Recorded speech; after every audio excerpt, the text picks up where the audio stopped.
दोस्तों जाहिर सी बात है, जब शादीशुदा जीवन होता है, जिंदगी होती है, तो पति पत्नी के बीच बहुत सारे मतभेद भी होते रहते हैं। लेकिन तरीका यही है कि एक पति पत्नी अपने मतभेद को घर के अंदर ही सुलझा लें और बाहर चार दीवारी के ना जाने पाए, क्योंकि उसमें बहुत सारी परेशानियां और बहुत सारे इज्जत जाने के भी खतरे रहते हैं।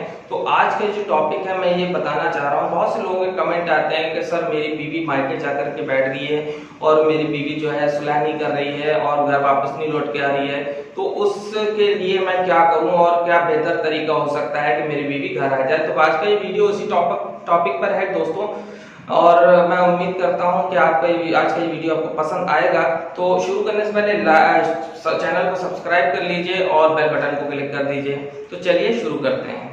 दोस्तों सबसे पहली बात कि अगर आपकी बीवी या आपकी पत्नी मायके जाकर के बैठ गई है तो कोई ना कोई वजह होगी उसकी, और अगर वजह ऐसी है कि आपसे कुछ गलती हो गई या किसी ऐसी गलतफहमी की वजह से ऐसा हुआ है, दोनों के बीच जो दरार पैदा होने की स्थिति आ गई है और वो मायके बैठ गई है, तो इस कंडीशन में मैं आपसे कोर्ट जाने की सलाह तो बिल्कुल भी नहीं दूंगा। क्योंकि कोर्ट जो है जाने के बाद आपका जो पारिवारिक जीवन है, पति पत्नी के रिश्तों में दरार भरती तो फिलहाल नहीं है, लेकिन कुछ और रूप ले लेती है।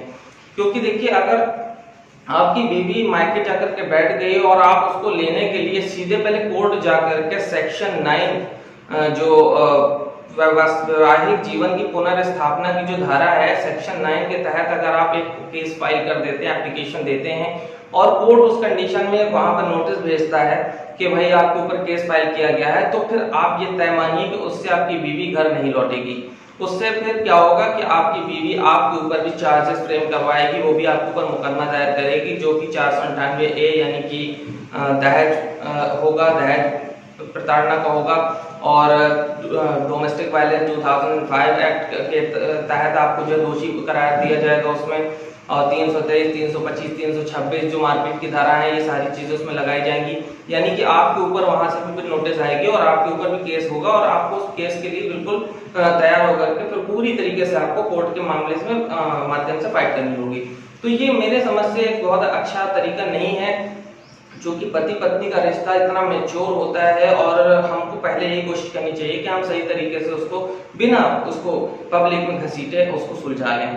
तो इसके लिए आप सबसे पहले कोशिश ये करिए, भाई देखिए, अगर बीवी आपकी बैठ गई है तो आपको ये जरूर मालूम होगा कि आप लोगों के बीच मामला क्या हुआ था। तो उस कंडीशन में आप खुद जाइए, अपने देखिए ईगो को एक तरफ रख दीजिए, क्योंकि जिंदगी से और रिश्तों से बड़ा ईगो नहीं होता है। तो आप उसको एक तरफ रख दीजिए और अपने आप वाइफ के पास जाकर के उसको मनाने की कोशिश कीजिए, समझाने की कोशिश कीजिए, और पूरी कोशिश ये कीजिए कि बिना किसी कानूनी दांवपेच के वो आपके घर वापस आ जाए।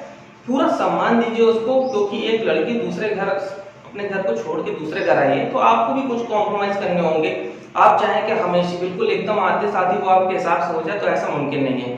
तो आपको भी कुछ कॉम्प्रोमाइज करने होंगे। आप उसको गाइड कीजिए, उसके तौर तरीकों को भी समझने की कोशिश कीजिए। हो सकता है कि वो भी अपनी जगह सही हो, क्योंकि हर आदमी अपनी जगह सही होता है।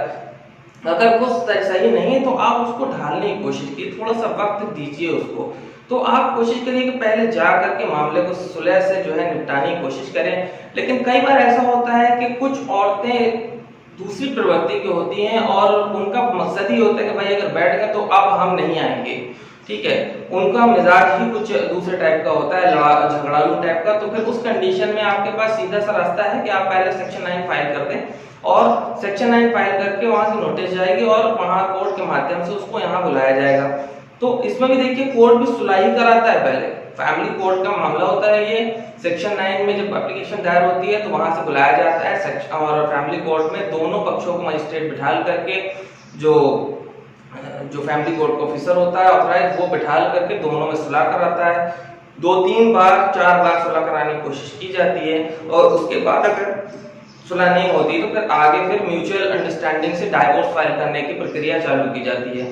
तो मैं यही बिल्कुल नहीं चाहूंगा किसी का रिश्ता ब्रेक हो, और सिर्फ जरा सी सेल्फ ईगो की वजह से कोई भी रिश्ते को टूटने की नौबत आ जाए। मैं ये बिल्कुल नहीं चाहूंगा। तो मैं आपसे यही चाहता हूँ कि आप पहले उसको कन्विंस करें, और नहीं तो तरीका ये है कि आप सेक्शन 9 फाइल करें, उसमें उसको बुलाया जाएगा, वहां से नोटिस भेज करके, और आप लोगों में सुलह सफाई कराई जाएगी। कई बार और जब देखा जाएगा कि लड़की किसी भी कंडीशन में तैयार नहीं है रहने के लिए, तो फिर ये प्रपोजल रखा जाएगा तो भाई म्यूचुअल अंडरस्टैंडिंग से आप लोग एक दूसरे से अलग अलग हो जाएं, यानी कि तलाक ले लें। तो उसमें फिर जो है सेक्शन हिंदू विधि जो अधिनियम है उसकी धारा 13 के अनुसार और जो है तलाक की जो म्यूचुअल अंडरस्टैंडिंग से तलाक होती है उसके प्रक्रिया के तहत तलाक का प्रोसीजर किया जाता है। तो दोस्तों उम्मीद करता हूं कि सेक्शन 9 का मतलब आपको समझ आया। सेक्शन 9 जो है वो पारिवारिक जीवन की पुनर्स्थापना की है। इसमें जो है कोर्ट को ये अपील की जाती है, भाई हम कोशिश में लगे हुए हैं, हम बीवी के साथ में रहना चाहते हैं और उसके घर वाले उसको भेज नहीं रहे या वो नहीं आना चाहती, लिहाजा आप कोशिश करके सुलह वगैरह करा दीजिए और बीच के मतभेद को खत्म करा करके और हमारी पत्नी को हमारे घर दोबारा भेजिए, ताकि हम उसको पूरी तरह इज्जत के साथ उसको रखना चाहते हैं। तो उम्मीद करते हैं वीडियो आपको पसंद आया होगा, और अगर मेरी तरफ से कोई ऐसी बात निकल गई हो जो महिलाओं के लिए अच्छी ना हो तो मैं अपनी बहनों से माफ़ी चाहता हूँ। उसके लिए मैं यही चाहता हूँ कि आप लोगों को किसी तरह की परेशानी ना आए, ना ही मर्दों को परेशानी आए और रिश्ते अच्छे से चलते रहें।